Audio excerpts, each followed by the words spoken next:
Au nom du Père, du Fils et du Saint-Esprit. Amen. La paix de Jésus soit dans votre maison, sa paix et sa joie. Je vous souhaite une bonne fête de l'Ascension. Merci Jésus d'être le roi de gloire, le Dieu de nos vies. Amen. Eh bien, nous allons commencer par les Actes des Apôtres, chapitre 1, versets 1 à 11.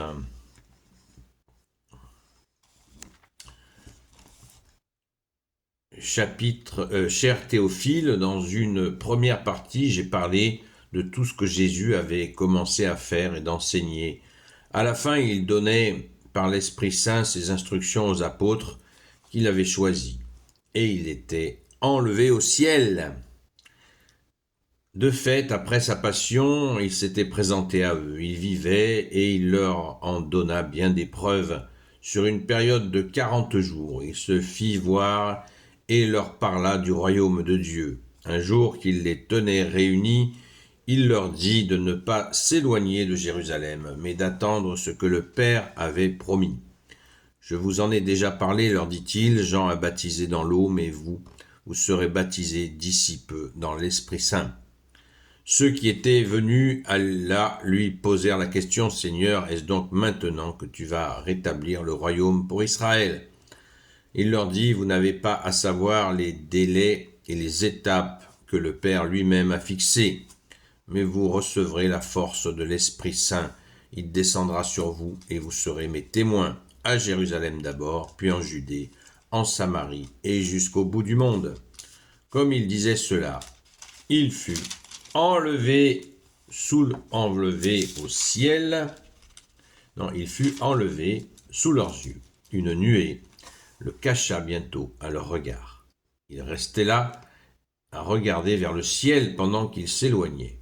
Et voici que deux hommes vêtus de blanc se trouvent à leur côté et leur disent « Amis galiléens, pourquoi restez-vous là à regarder vers le ciel ?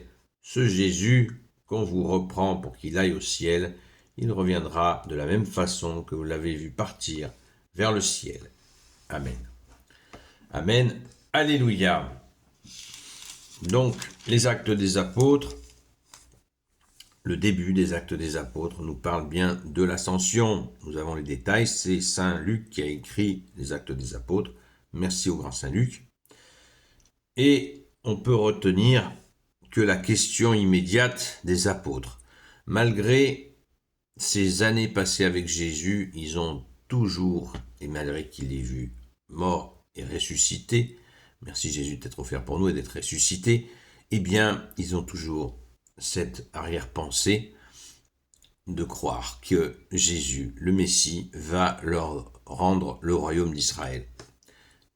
Donc virer l'occupant romain. Non, non, non, non.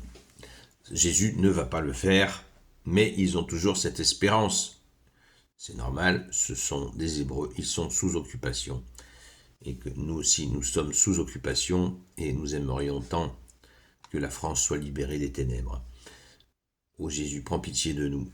Eh bien, ils ont cette demande.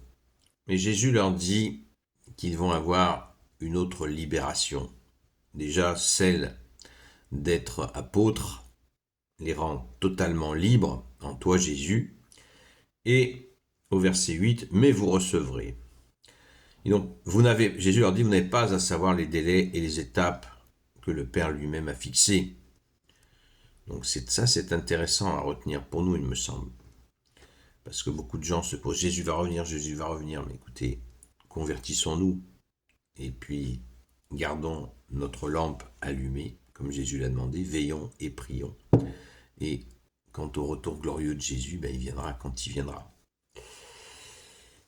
Et Jésus leur dit au verset 8, « Mais vous recevrez la force de l'Esprit Saint.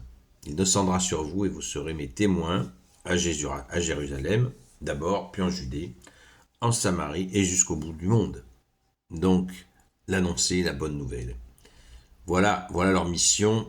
Elle n'est pas de s'occuper de la restauration du royaume d'Israël.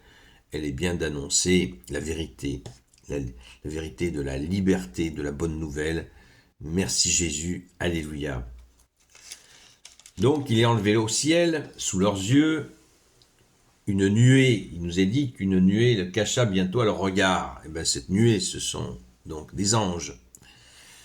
Et ils restaient là vers le ciel, bouche bée, hein, moi qui rajoute ça, ils sont bouche bée, ils sont complètement prostrés, et on les comprend, parce que il va se passer le choc des chocs, c'est qu'ils vont passer de ce Jésus visible qui les guide, qui les conduit, qui les enseigne, visible, ils le voient avec leurs yeux, mais c'est fini, c'est fini.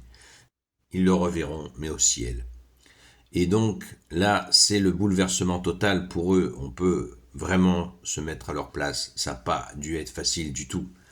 Mais Jésus les avait galvanisés, préparés pendant longtemps, y compris avec sa mort et sa résurrection.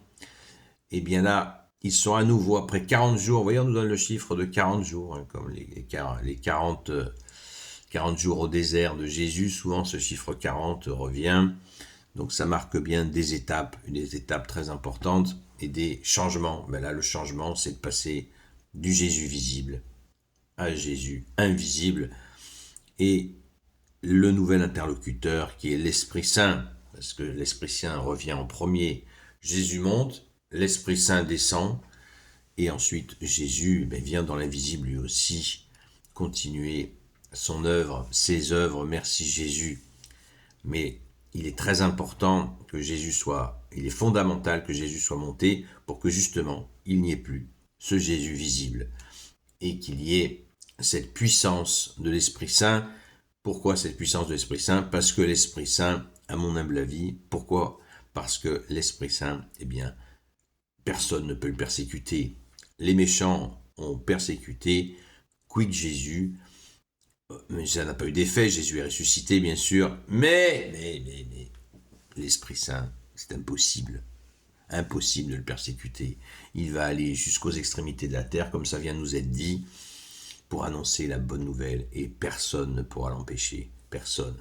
Donc le plan de Dieu est parfait, on peut vraiment, cela soulève notre amour et notre action de grâce, notre remerciement, car vraiment, tu as bien fait les choses, ô Jésus, avec ton Père et l'Esprit Saint.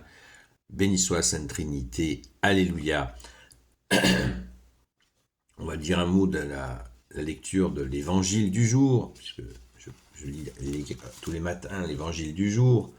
Donc là, c'est dans Saint Matthieu, chapitre 28, versets 16 à 21, que ta parole, Jésus, rentre dans mon esprit, que ma bouche proclame ta parole et que mon cœur l'accueille. Amen. Jésus envoie ses apôtres, les 11 disciples allèrent en Galilée, à la montagne que Jésus leur avait indiquée. En le voyant, ils se prosternèrent, mais certains gardaient des doutes. Alors Jésus s'approcha et leur dit, « Tout pouvoir m'a été donné au ciel et sur la terre.